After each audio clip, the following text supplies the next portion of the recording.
म विगत 16 वर्षदेखि निम्नानुसार व्यवसाय गर्दै आएको छु। होलिडे, ट्राभल व्यवसाय, रेमिटान्स व्यवसाय, रेमिटान्ससँग सम्बन्धित अन्य सब एजेन्टहरू छन्, नेपालभरि सहित अन्य विश्वमा पनि छन्।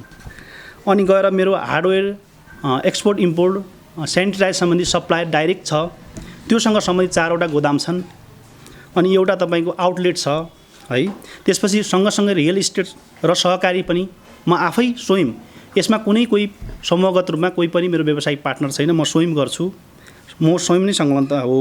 विगत 2 वर्षदेखि बन्दाबन्दी हुनु पूर्वदेखि, जब यो कोभिड थियो त्योभन्दा ताका पूर्वदेखि विभिन्न ब्याङ्कहरूमा ट्राभल रेमिटान्स प्रयोजनको लागि नेपालमा घुम्न आउने तथा लगानी गर्न आउने उद्देश्यले विदेशी कम्पनी मार्फत विदेश बस्ने विदेशी नागरिकले हाम्रो कम्पनीमा, मसँग सम्बन्धित कम्पनीमा बकायदा स्विफ्ट गरेर रेमिटान्स प्रयोजनले उद्देश्य खुलाएर एप्रुभल लिएर ब्याङ्कबाट मैले भुक्तानी गर्नुपर्ने बापतको पैसा लगाएको हो।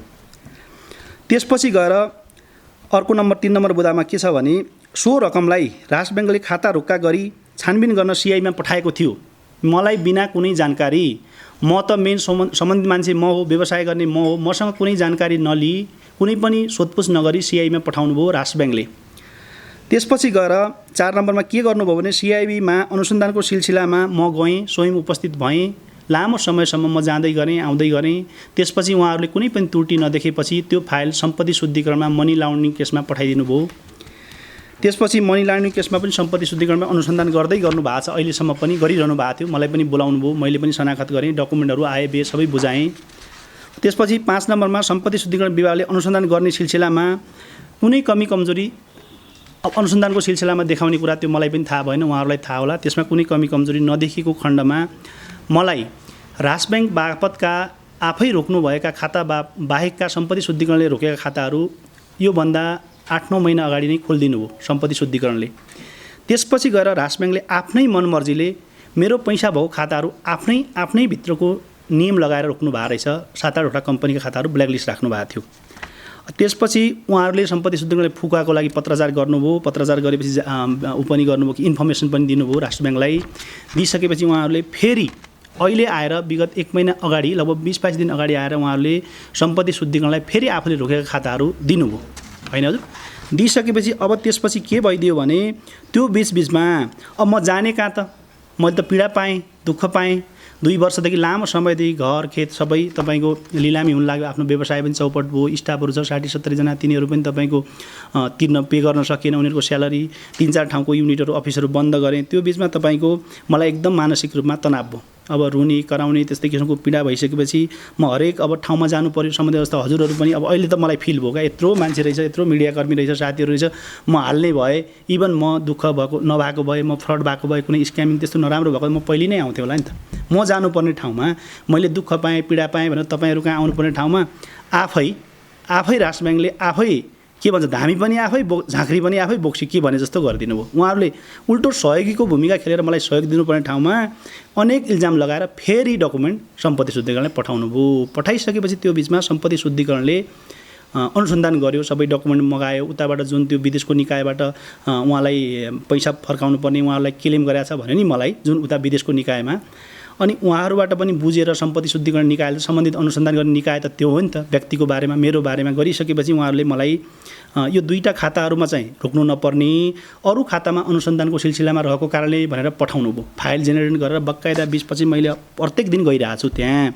त्यो कुरामा हरेक ठाउँबाट मलाई सहयोग भएको छ। अहिले आएर कान्तिपुरले पनि नसहयोग गरे होइन। अब यसले त एउटा क्वेसन रेज गर्यो नि हामीलाई सबैलाई, यसो पनि हुँदो रहेछ है। एउटा व्यक्तिले गरिरहेको कामलाई, कर्मलाई विगत लामो समयदेखि यसरी तपाईँको पीडित बनाउनु भनेको त नाजायज हो नि त। राष्ट्र ब्याङ्क र ब्याङ्क लागेर ल भन्नुहोस् होइन, मेरो कसैसँग गुनासो होइन, इभन राष्ट्र ब्याङ्कसँग पनि गुनासो, एउटा नियमनकारी निकायसँग गुनासो होइन। त्यहाँ भएका केही व्यक्तिहरू, अमुक व्यक्तिहरू बाहेकका ब्याङ्कका अमुक व्यक्तिसँग पनि मेरो ईर्ष्या रिसिभी थिएन। न मेरो भाइ भतिजा आफन्त पर्नुहुन्थ्यो उहाँ।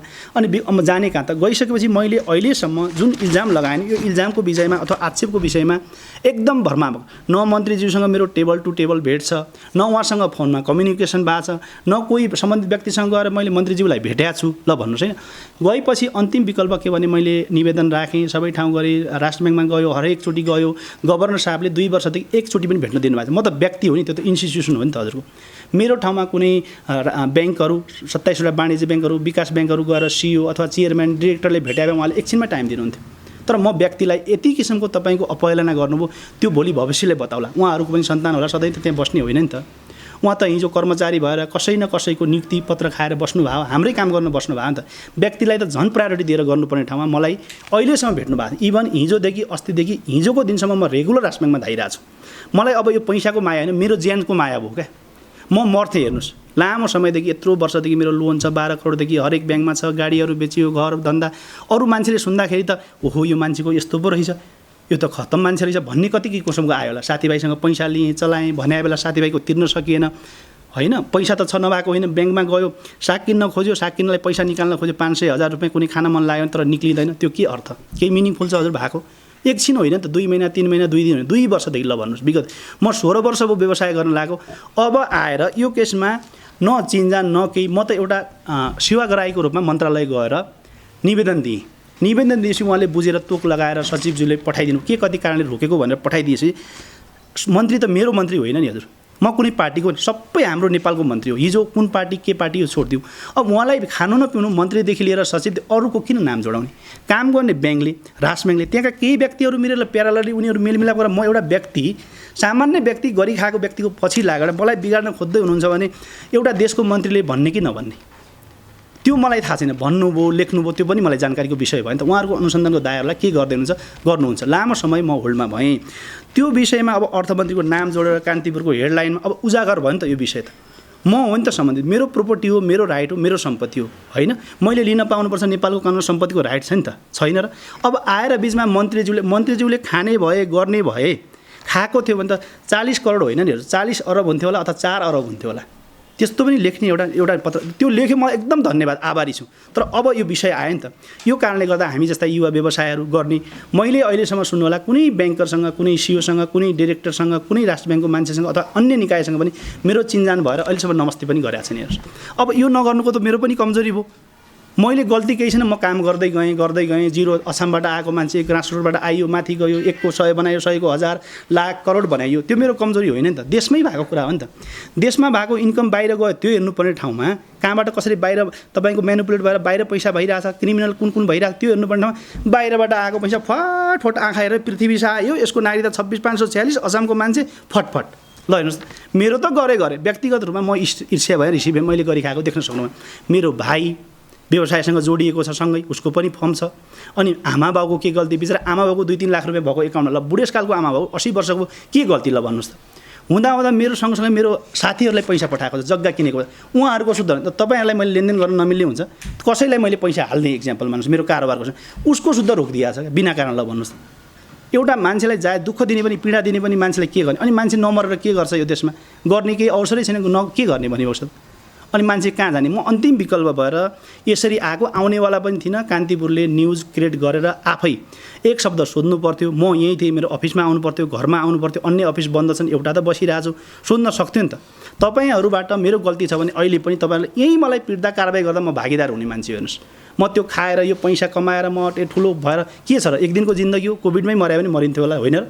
अब बिना अर्थमा मन्त्रीज्यूको नाम जोडेर नचिन्नु नजान्नु, मैले त्यही विषयमा कुरा उठान गर्न खोजेर यो लेखेको। हेर्नुहोस्, तपाईँहरूलाई बोलाएको कारण पनि यही हो। मान्छेलाई त कसैलाई दुःख पीडा दिनु भयो भने मन्त्रीज्यूले एउटा सेवा गरिएको नाताले भनिदिनु भयो अथवा गरिदिनु भयो, उहाँको गल्ती के त? गर्ने त राष्ट्र ब्याङ्कले हो नि त।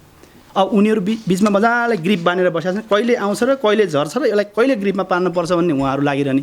अब म के गर्ने? कि त नगर तँलाई जा भाग भन्नु पऱ्यो, कि आएर मलाई मारिदिनु पऱ्यो? यसरी गरेर अब यो भनेको अन्तिम देश भनेको एकदम क्रिटिकल अवस्थामा छ। उहाँहरूले भने जस्तो अहिले पनि गलत डेटा दिँदै हुनुहुन्छ हरेक निकायमा। हेर्नुहोस्, उहाँबाट निवेदन आएको, यो आएको, सम्बन्धित टाइममा पनि निवेदन आउँछ। राष्ट्र ब्याङ्कको पोलिसी अनुसार नेपालको तपाईँको ब्याङ्कको कुनै पनि 7 दिन, 8 दिन, 10 दिन, 15 दिन पो हुन्छ पैसा रिफन्ड गर्न मिल्ने। अब 2 वर्षसम्म राखेर मजाले ब्याङ्कले तपाईँको खाइरहेछ, चलाइरहेछ, राष्ट्र ब्याङ्कलाई हामी चलाउँछौँ, यसो गर्छौँ, यसलाई यसो गर भन्दै। मेरो कल डिटेल हेर्नुहोस्, उहाँहरूको कल डिटेल हेर्नुहोस्, ल उहाँहरूका हिडन नम्बरहरू हेर्नुहोस्, अरू अन्य नम्बरहरू चलाउनेहरू, उहाँहरूको वाट्सएप सबै गरौँ न, चेक गरौँ न, अनि थाहा भइहाल्छ नि कसले कति गर्दो रहेछ। ल मेरो इन्कम त, म बिजनेस गर्ने मान्छे, मेरो इन्कम त हरेक छ नि। उहाँहरूको हेर्नु न इन्कम अहिलेसम्मको उहाँहरूले कमाएको उहाँको प्रगति उहाँहरूको फ्यामिली परिवार सबै हेर्नु न। मेरो हेर्ने दायित्व उहाँहरूलाई हुने, मैले चाहिँ नहुने, म नागरिक होइन र मेरो पैसाबाट उहाँहरूलाई गएको छैन ल भन्नुहोस्। एउटा बोलेन कोही छैन केही छैन भनेर मान्छेको पछि खेदा छ मारिदिए भइहाल्थ्यो नि। त्यही भएर मर्न मन लाग्यो क्या हजुरको मलाई। अनि मर्नुभन्दा अगाडि त भन्नु पऱ्यो पैसा खाऊ मैले तिमीहरू राख भनेको, साँच्चीकै ढाँटे आएन मैले। अब यो मरेर फेरि तपाईँहरूलाई उहाँहरूलाई बिगार्ने नियत होइन क्या, यसो गर्यो यो मरि पो हाल्छ कि भनेर। अब के गर्ने त, विकल्प के त, एक दिन त मर्ने हो। मैले भोग्ने चाहिँ सुख पनि भोगेँ दुःख पनि भोगेँ। दुःख भोगेर सुख भोगाए बेला यसरी इल्जाम लगाएर मान्छेलाई यसरी हुने नहुने ब्लेम लगाइसकेपछि हुने नहुने फसाउने नियत राखेपछि के गर्ने, बाँच्नु अर्थ छ।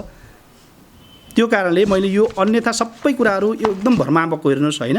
अब भइसकेपछि सम्पत्ति शुद्धिकरण विभागले 2078 चैत 20 गते अनुसन्धान गर्ने कुरामा कैफियत भेटेन। कैफियत नभेटेपछि दुईवटा एकाउन्ट यो पैसा दे बिचरालाई गाह्रो भयो। एउटा व्यक्तिको पछि यसरी नलाग्नुहोस्, यत्रा इन्स्टिट्युसन यत्रा ब्याङ्कहरू छन्, वित्तीय निकाय छन्, कर्पोरेट हाउस छन्, प्लान्ट छन्, तिनीहरूको पछि लाग्नुहोस्, खोजीबिनी गर्नुहोस्। यत्रा माटहरू छन्, पसल छन्, सुपर, यिनीहरूको गरौँ न भनेर होला के होला भगवान् जाने। है उहाँले पठाउनु भयो, यो खाता रोकेर कारोबार गर्न देऊ। बाँकी अनुसन्धान गर्दैछु भने त्यो पत्रमै लेखेको छ हेर्नुहोस्। उहाँहरूको गल्ती के छ, केही छ त छैन नि त।